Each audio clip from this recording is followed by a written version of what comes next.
I'm human garbage can Yvonnedeculo. And I'm Jake Loom. And welcome to the Victory Lap, where we talk about the latest episode of Season 8 of... RuPaul's Drag Race.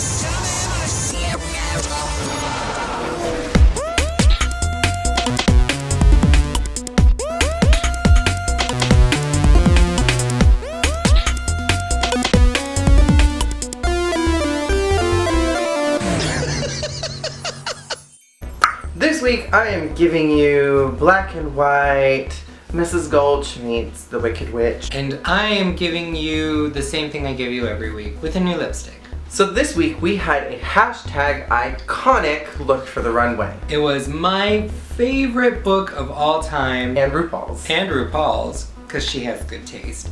The Wonderful Wizard of Oz. It was also the Makeover Challenge. The Makeover Challenge is another one of those really big moments, because it really shows us which queens are top contenders. I want to start off by saying that this episode on whole was on the same level as I would put the Madonna runway. I don't think it was as completely disappointing as Snatch Game, but I think it was a little bit of a letdown considering this is such a fantastic theme for runway, plus it's makeovers.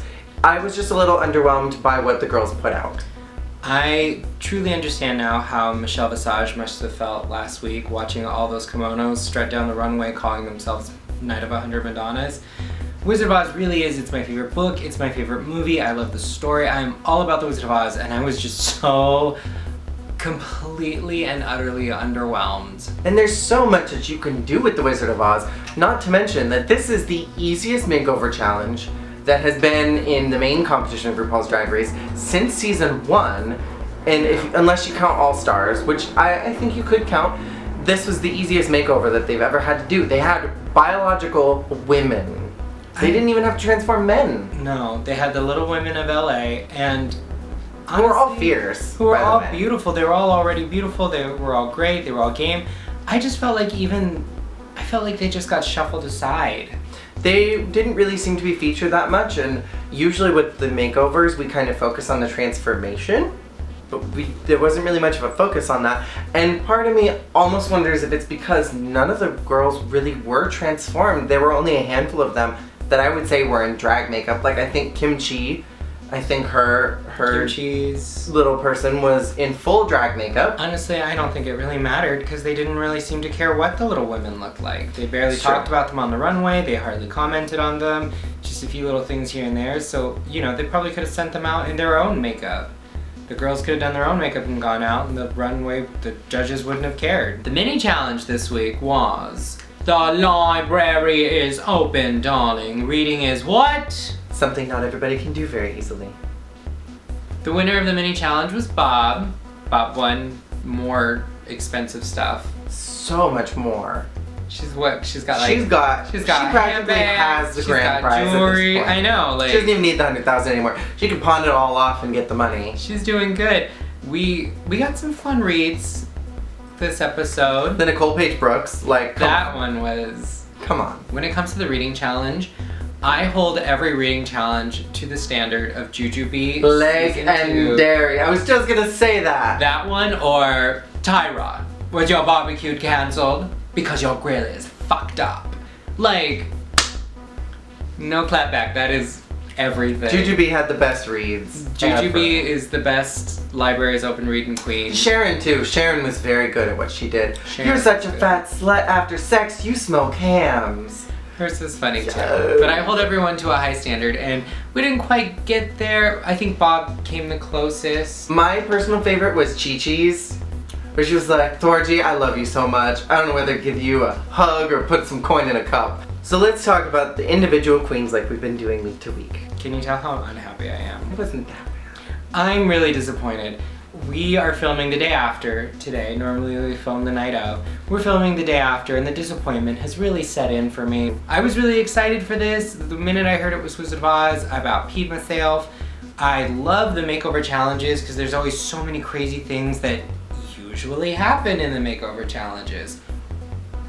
Nothing this time. The other big problem is that nothing really sparkled. This is the Wizard of Oz, the Emerald City. You know, there should be more glitter, more sparkles, more excitement, and I feel like everything was just really dull. Everything from the costumes to the presentation to The actual episode, there was no sparkle. Todrick was the only sparkly one, and I was so whatever about him. Even, honestly though, even like Todrick and the judges seemed like kind of over it. I think as soon as they saw everybody come out, they were like, okay. Everybody, This like, is it? Michelle was clearly pissed off this episode. Rue looked disappointed. Rue looked gorgeous, by the way. Rue looked beautiful, but disappointed. Todrick was just kind of like... You all could do better. And Mark Jacobs was thinking about his millions, I'm sure. So let's talk about the queens as they appear in the Judy Garland film. So we have Dorothea herself, which was portrayed by Chi-Chi. Chi-Chi's outfit was constructed very well for being a hot glue catastrophe. Yes. It was boring, though. Yes. She needed to do a little more structure, a little more detail work. It, honestly, what it looked like to me was kind of like either a junior high elementary school production of The Wiz or Wizard of Oz on Ice. My biggest problem with Chi-Chi's outfit was that it looked like a shredded up tablecloth. Like it looked like a plastic tablecloth that you would find at the Dollar Tree, and she shredded it down, and I was just thoroughly unimpressed with it. It was very reminiscent of old runway looks. There was nothing really special about it. My biggest problem with Chi-Chi is just that I think at this point it's a taste problem, a taste issue. She gravitates towards the most ugly, tasteless, cheapest looking fabrics that are available to her. And maybe that's just because, and she kind of touched on it in Untucked, that's what she knows how to work with. And Bob kind of mentioned it too. Right, and she's comfortable with that, so why not go for that? But when there's $100,000 on the line, you need to take a couple risks. Step your pussy up. Step it up, take some risks. I understand her reasoning for not wanting to because she didn't want to embarrass herself, but at the same time, if you don't go big, you're gonna go home. The Wicked Witch, who I'm giving you today, who was portrayed by Kim Chi. Kim Chi was my personal win for this week because I thought her outfit was totally fierce. She gave the most couture, beautiful gown that was on the runway. Even her little queen was so fierce. They both looked like they were from the same house, which was a part of the assignment. The only real problem for me was that dance, the laying of the brooms and the picking up of the brooms and the exchanging of the brooms and then the slapping.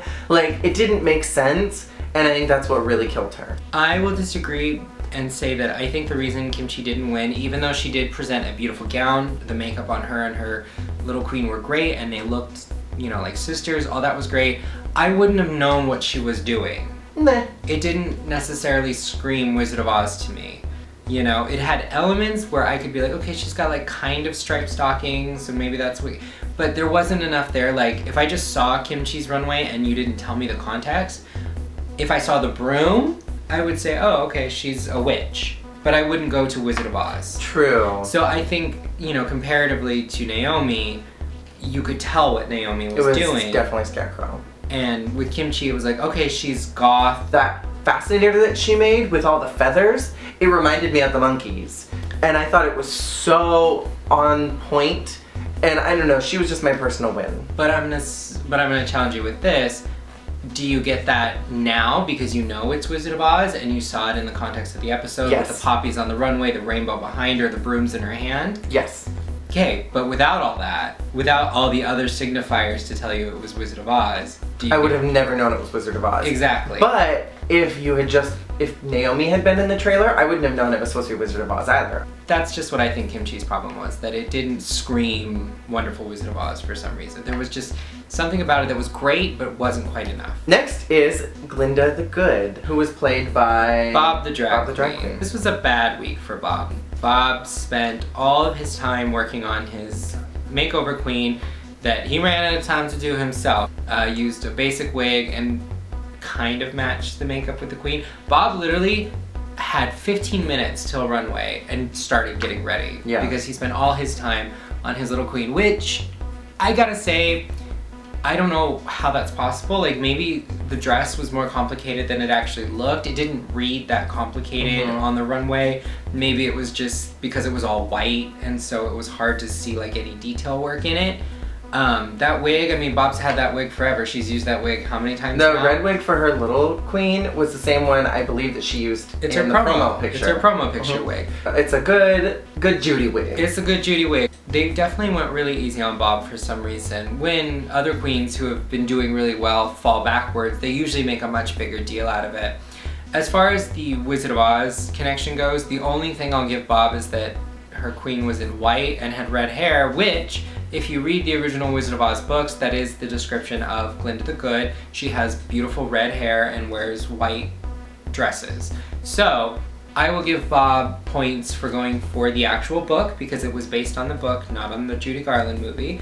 But I'm really disappointed that Bob didn't turn it out for herself as well. What ended up happening was the little queen actually looked like Glinda, and then Bob just looked like her assistant or something, you know? Like, the one who takes her calls. The one who takes her calls, like, Miss Glinda, can I get you anything? It's the wizard on line 2. And they said that's not what the challenge was. Like, this season more than any season, the emphasis was make yourself look good, and if your little queen looks good, you get some extra points.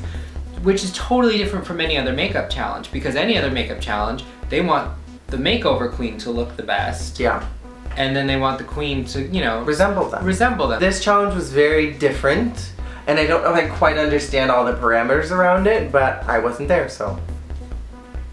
Next, we have the Scarecrow, who was portrayed by Naomi Smalls, who was our winner this week. She was the winner. I think that, and there's a no tea, no shade, I think that the Scarecrow is kind of one of those characters that you could get away with doing something messy with, and I feel like her outfit was messy. It was very high fashion couture, but I thought it was a little simple compared to what she could have brought, but at the same time, none of the other girls really brought it either, so. I will give it to Naomi that what she created would not have looked out of place on like an Alexander McQueen runway. She had that, you know, that cut, the makeup, she had that weird neck piece thing. It was all very underdress, cool the over it was like a combination overall poof dress. It was great, and it was the only thing that when it came out I was like, yes, that is Wizard of Oz, that is the Scarecrow. The problem, the biggest issue, is that her little person got the scraps. She didn't do anything for her little person. She literally wrapped her in a flesh-colored corset, put little straw bracers, little straw pieces on her arms, her feet, her bra, and her panties, and called it a day, and then gave her the same makeup in a similar wig, which, I'm like, if you're gonna go through all the trouble, if you're gonna make such a cool avant-garde piece, either make a complimentary piece for your little queen, or make the same exact thing. Naomi, in my opinion, she pulled a Coco, she pulled a Kenya, she pulled a Carmen. She threw her makeover person under the bus and spent all the time on her own look. Which, in any other season, would have gotten a queen in trouble. But this season they didn't really care. They didn't even care. About they were like queens at all. They were literally like, Naomi, you're so fierce, you look so good, I love this, I'm getting Scarecrow, and your little queen looks good too, I like the straw on her arm. I'm like, but that's all she has. She literally looked like she was naked on the runway because she was all in this nude burlap and the nude corset. I have that nude corset. You do have that nude corset. It's on Amazon for $4. And I'm mad about that. I totally understand why she won because comparatively, like, hers was beautiful, it was avant-garde, it was couture, it said Wizard of Oz unequivocally, like, you wouldn't need it to be explained to you. But she didn't do anything for her little queen other than the hair and makeup. And that to me is a big part of the challenge. So I'm mad about that. Next we have the Tin Man, who was portrayed by Derrick Barry. I would have never known from the trailer that that look was supposed to be the Tin Man. Never would have thought it in a million years. When I heard that it was a Wizard of Oz runway, I thought, oh, Derrick's Glinda. No, fabric didn't translate, the look didn't translate, it was really cheap looking. It was awful. It was literally a bathing suit. Like, it was literally a bra. Like, the bra you are wearing under your dress right now, spray painted gray, a panties spray painted gray, a middle section, those ugly springy covered dildo things bouncing on her shoulders. And then, this was the most unforgivable part to me, was that not only was the skirt around Derrick's waist just a piece of fabric, it was a piece of fabric that she chose to fasten right above her butt crack. If you're not a seamstress, you need to make it a side slit. It's like she just spent all of her time on that hatchet and just was like, done, call it a day, bye. Derrick survived the lip sync, which Derrick really turned it out, and I'm hoping that she stays true to her word that she's not gonna stay in her Britney box.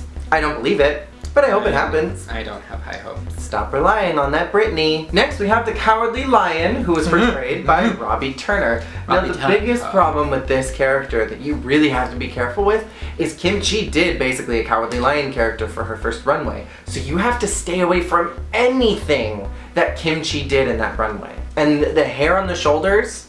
Yeah, and like, Robbie literally why would did you do it. that? Put the hair on the shoulder.